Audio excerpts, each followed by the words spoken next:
I'm going to say a word. I want to hear the first thing that comes to mind. Wizard. Magazine. Exactly. Yeah, That's what we're talking about today. totally. Wizard magazine came out in 1991. Mm-hmm. Garib Shanis, with his friends in his basement, viewed this emerging comic book collector's market and felt a need wasn't being met. Mm-hmm. So him and his friends put together a magazine. The cover was a Spider-Man Todd McFarlane original that he got made for his father, who owned a comic book store. The name of that shop? The Wizard of Cards and Comics. What better original print to get done by the Todd father than an original Spider-Man in a wizard outfit? And after McFarlane gave him the green light, that original piece would become the cover of Wizard Magazine #1. I remember going to Bigfoot Cards and Comics in Edmonds, Washington in 1991 and seeing this on the wall. And even now, thinking about Wizard Magazine elicits this 12-year-old Russ feeling. And when you look on the internet and see there is almost no information from these Wizard magazines. You can go back historically, and this was the Bible. This was the document that all of us had. Monthly, you waited for Wizard to see where your books went and what happened and what was hot. You were looking for interviews from your favorite creators. You were looking for what new books to look for. You wanted to see if your New Mutants 87 had gone up $5. It was very, very important at that point in time. And since there's no documentation, digital or otherwise, Tom and I are going to be able to bring this to you. So like, subscribe, check out the rest of these. Tom and I are going to be doing an ongoing Wizard magazine. We're talking about every issue. We're going to be talking about a whole lot of the other stuff that you need to know. We're getting in deep because this is a historical document. If you wanted to know what happened in March of 1995 in the comic book world, I can bring you the March 95 Wizard magazine and see everything. It's not like now where it's at your fingertips, where it's on the internet. This is honestly a historical document that everyone needs to see. Hey, Russ, do you think Garib Shanis bought that Human Centipede poster? He may have. And honestly, the $20, dude. Only $20. There's two of That's them. great. You can see one in the side and everything. It's really, really cool. They'll roll it up off the wall for you. Yeah, he did an interview. I had to screenshot this and put this in the video because it's just pretty good. It's a good And one. I don't know why. But you know what? What brought Wizard to the forefront of the comic book speculation boom? What brought them to being the dominant magazine that told the narrative of the comic book community and industry on a monthly basis? In the late 80s and early 90s, there was a fantastic boom in the collectibles market. Time magazine had talked about how baseball cards were fantastic to collect, and a lot of people had moved towards collecting comic books by the early 1990s. There was a void there. We had Overstreet that came out yearly, and Overstreet had even tried to do a monthly, but it wasn't hitting the same notes as Wizard did. Wizard was working hand in hand with Todd McFarlane. It ended up working hand in hand with Jim Lee and Image, working over with Jim Shooter and a whole lot of the other people over at Valiant. And a lot of people credit Wizard Magazine with the emergence of the indie comic book boom, Valiant Comics and Image Comics, because they were willing to work so heavily with those two creators. This is post X-Men #1 craze. But just barely. Wizard magazine came out in 1991, and this first issue debuted in September. So we have a new community emerging that's now being served. And I think Joe Quesada, he really summed up what put them at the forefront at the very beginning, because Wizard Magazine #1 sold 100,000 copies, which is crazy for a new magazine coming out of someone's basement. Right. That's some like Kevin Eastman type of stuff happening here. So Joe Quesada credits the covers specifically. So why the covers? Well, at this time, you have Marvel, the major publishers, DC, which their goal was to put as many characters on a cover as possible. Oh, yeah. Debut, different costumes, different powers, all happening all over the covers. And now you have a ton of different colors and things happening, and it's hard to see. And with so many new comics hitting the shelves, hitting the stands, what made certain comics pop differently was a cover that was clearly visible. And Joe Quesada credits Wizard Magazine for really pushing that, because they knew that if they put a bunch of stuff on the cover, they were just going to be drowned out by the competition. Oh, absolutely. I remember going into the store and looking at this wall of just color vomit, and it was just all over, and you couldn't really tell one book from another. And then there was this Wizard Magazine, and you've got Spidey on issue #1. You're like, that looks cool. I'm going to take that one home with my allowance. Thank God I mowed a lawn this week, you know? I got to meet Eris from Variant Comics over at Renton City Comic Con. Great guy. and I had him like review the channel. I showed him all my thumbnails. I wanted to get his opinions on how I can tweak stuff. And his one critique was, be careful what kind of color work you do in your thumbnail. If it's too much color, he said the word color vomit. So like even now in the YouTube and Facebook age where we click on things to decide if we're going to view something, comic books were dealing with that back in the 90s, which is, I find pretty interesting because you look at the early issues of Wizard, clear through like most of the Wizards, it's just one character. You got Spider-Man on number 1, you got Ghost Rider on number 2, Wolverine makes an appearance here in 3 or 4. So like it drew people in. Now, what was inside Wizard is what separated it from its competition. It would later become, what would you call, like a weekly, entertainment weekly type of magazine, wouldn't you say? By the end of it, absolutely. It was definitely more of a pop culture look at this thing, check out this movie, check out this glossy thing. But in the very, very beginning, I mean, it was a newspaper print magazine. It very much felt like I'm reading something that is a periodical, like an actual newspaper, rather than a very glossy, slick, TV guide or something like that. Because there weren't easy articles to make, like, let's compare the movie to this. How did this movie do? How did this show do? Like that type of content. They had to kind of set the stage by making their own segments, their own formatted articles. And some of the highlighted ones that really got them going was their casting call, where they would do like a hypothetical. Who would play a good person in this supposed Deadpool movie that will never get made because he's a D character, Or you have Last Man Standing, which is like a face-off between characters. Who would win? Publisher versus publisher. Let's put these characters up against each other. Things that you see like YouTube video, like ideas and concepts, like make entire content around YouTube channels. Absolutely. Well, the casting call was very, very interesting because remember, in 1991, there weren't a bunch of comic book movies. It's not like now where we have 17 comic book related movies in a year, 27 comic book related shows on Netflix and Hulu and all of the other places. It was not getting made. So if you wanted to see an X-Men cast and you go, I want this as Beast, and I want this as Iceman, and I want this. It was very much an interesting thing to read. Same thing with Last Man Standing, because on the back of the collectible cards, which we may get into at some point in time, they did very much who would win in a fight between, Juggernaut and Bishop. Exactly. And then you have the bookshelf and the top 10 writers and artists that they would regularly do. These are things where they would highlight new titles that are coming out, specifically like graphic novels, hardcover books, and then talk about writers and artists that at the time were new to the scene.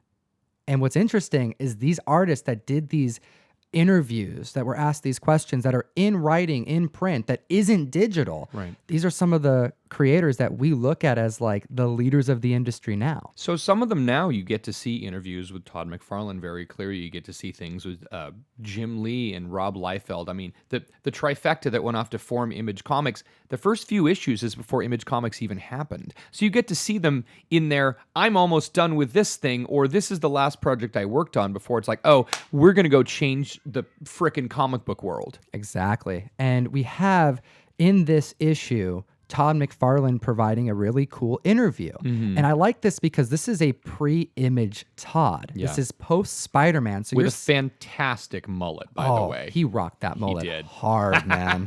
Hard. But it's cool. You see a really cool shot of him, and they're asking him, Wizard is asking him about his experience doing Spider-Man. There's actually a 2-page spread that talks about the artists who defied the character. If you were to, off the top of your head, 2 artists that defied Spider-Man, go. Ditko and Romita Sr. Exactly. Right. And in this article, you have Ditko, Romita, and for the first time, next to that Romita name, who do you have? McFarlane. Exactly. This happened in Wizard Magazine number 1. He had become that third person to change Spider-Man forever to what we know of him as today. And in this interview, Todd's asked, was this just a, like, how excited were you about Spider-Man? Like tell us. This is a huge opportunity. Sure. He's like, oh, it's just a job. It's just a job. I actually got into comics really late. Super excited. It's like, and it's, but it's real. This is a creator at that time who actually says on record, I have zero intention of doing any more monthly ongoing titles. There's no reason to. Right. Why do it? This is before Spawn. This is before Image. This is before he would go on to create a huge legacy, become Stan Lee's like right-hand artist, Right. And it's interesting here because you see a different Todd, a Todd that would change in magazines to come. Oh, yeah. we also have the speculation process here. All right. This is where Wizard starts to tread in waters where it kind of pisses people off.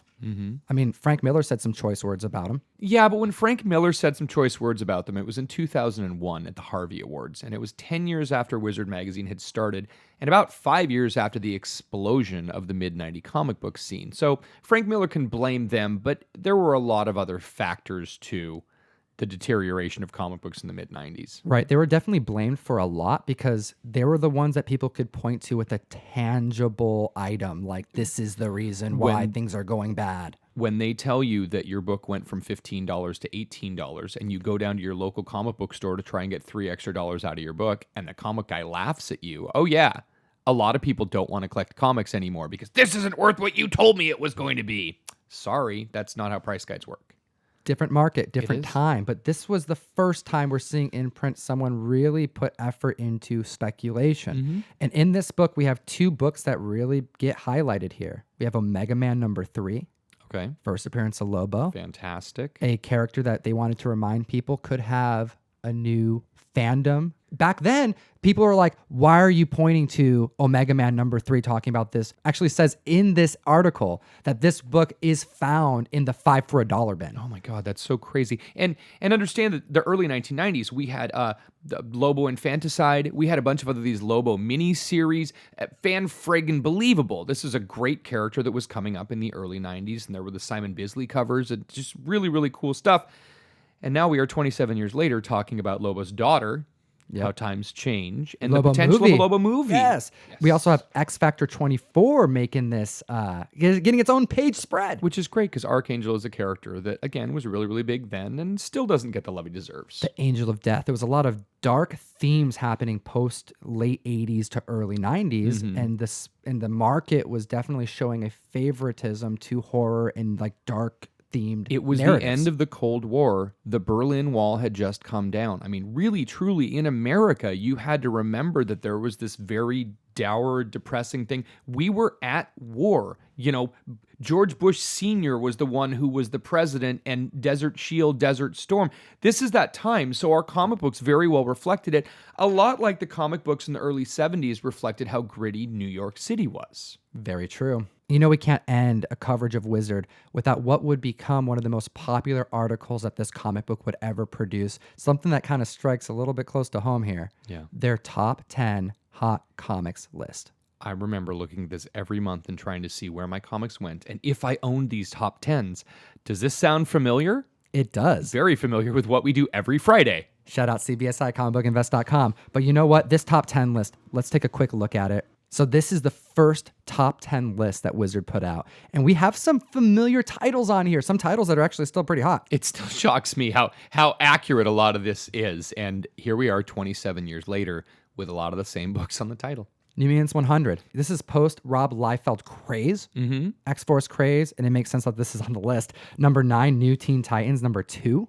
First, Deathstroke. Who cares about that? I have no idea, although he may have just showed up in the last DC movie as the... Yeah, okay, this is happening too, 27 years later. Then we have at number 8, Ghost Rider 15. This was a glow-in-the-dark cover, and they even made 2 printings of it with a glow-in-the-dark cover. Who would have thought? Maybe we have a glow-in-the-dark cover make the top 10 list. Probably not. We also have at number 7, Silver Surfer 34. We made a video on that, me and Fire Guy Ryan. Yeah. Infinity Gauntlet goodness, man. Infinity Gauntlet, again, it's all full circle. Yeah, starts right there. Number 6, New Mutants 87. New Mutants 87, and you're going to notice this if we do the 10 list for Wizard. New Mutants 87 was on the list a lot. Cable was very, very hot back then. Same with number 5 on the list, the Spider-Man number 1, the Platinum Retailer Incentive Edition. Still a very expensive book. As far as we know, there were only 1,000 copies made of this. That's the number that they've said. And I've heard higher numbers than that, actually. But 1,000 copies. It had a stiff cover. It's very, very tough in high grade. And this book was super hot back then, and it has only recently started spiking again. Now, what's number 4 over here? X Factor 63. I'm not familiar with this. I don't think this is a key. I don't think it was a 2-part story called Family, and Will Sportasio did the cover, and he was just the hot artist before he went over and did Wetworks at Image a few years later. Yeah, a lot of these books are going to reflect the consumer craze, like their favorite artists, their favorite writers. And then we move on to number 3, Silver Surfer 50, the first foil cover, first appearance of Gollum. We also made a video on this. Very, very cool. It's a great Ron Lim cover, and this did have multiple printings. So even nowadays in 2018, if you're going out to pick one up, make sure you get the first printing one, not the second or third printing. All right, and then X-Men 248, first Jim Lee at X-Men. It's good. Jim Lee had a nice little run before he and Todd started talking to each other and teamed up with Wizard Magazine, and Image Comics happened. It makes sense that McFarlane and Jim are making this list pretty regularly. It's kind of some foreshadowing with the relationships that Wizard would have with these independent titles in the future. Rounding out the list at the most wanted collectible comic in 1991 in September, X-Force #1. Yeah, X-Force #1. Again, hot off the tails of New Mutants 100. We go into X-Force #1. It was a bagged comic. It had 5 different collectible cards on the inside, so a lot of people were buying multiple copies. There's also a print error version where inside the bag you've got kind of like a printer's line down there. That always sells for more multiples of what the book should be. Even nowadays, the book was massively overproduced, but it was so hot back then and everyone wanted it. I want to know from the audience, what is your familiarity with Wizard? What would you like to be seen covered in these videos? Because you know what? Overstreet had a price guide too that came out, and there are interviews in there that are amazing. So if the audience wants to see more, they have any questions, they want to let us know in the comment section below. This comic book history is just absolutely astounding, and it's great because so much of it has not been put on the internet. So if you like this content, please make sure you like and subscribe. And as always, geek responsibly. Enough said. Thank you so much for watching the video. Really appreciate it. Remember, if you want to help support the podcast, you can do so by shopping on eBay.